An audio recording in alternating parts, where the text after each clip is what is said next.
A newly found prototype Sega Genesis Mega Drive ROM has been dumped and posted by And Labs. This one is called Gensou Senki Kokou no Crying Dragon.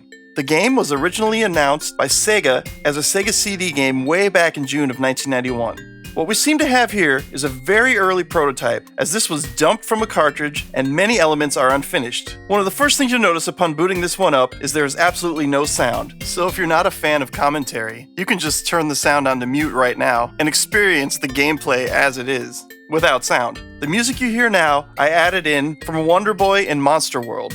Now the reason I chose that Wonder Boy game is you'll see the direction this game was taking is quite similar to that title. So until you push start, the game will keep looping this scrolling scenic valley. It's kind of neat to look at, but there's a lot more to see here. This menu essentially says start your journey, or gives you an option for the options. However, the only thing that works is the top one, which is begin your journey. I guess the rest are just eye candy for now. And this is kind of neat. This is a chapter select. You can select chapter 1, 2, 3, 4, or the final chapter. So I'll choose chapter 1, the fourth part, which is called A Fallen Wizard. And here we just talk to this guy, but there's no dialogue, so we'll just skip through this as fast as we can. So once you're done with him, you're taken to this overworld screen. So let's visit the village first. So this is where things start to get similar to Wonder Boy, as you can go inside each one of these houses and shops, where you talk to different characters who will aid you on your quest. Most of them aren't programmed with any kind of dialogue yet though, but it's interesting to see what could be.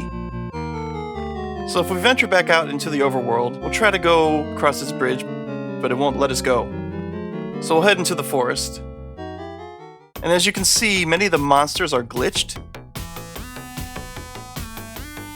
And you have this weird climbing mechanic, which I assume wouldn't be in the finished product.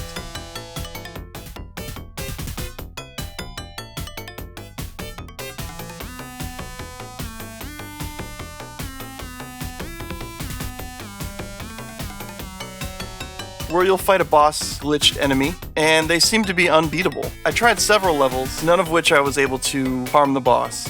All in all, I think it's a pretty neat little piece of history, and I really enjoy seeing these kind of things. It makes me wonder what could have been, or if there's a more finished version of this, maybe something with sound. At any rate, if you want to learn more about Crying Dragon, I highly suggest you go over to the And Labs blog. I'll leave a link below in the description so you can get there easily.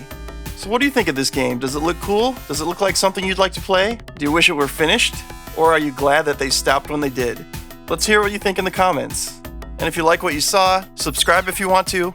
And I hope you had a good time. Until next time, see you soon!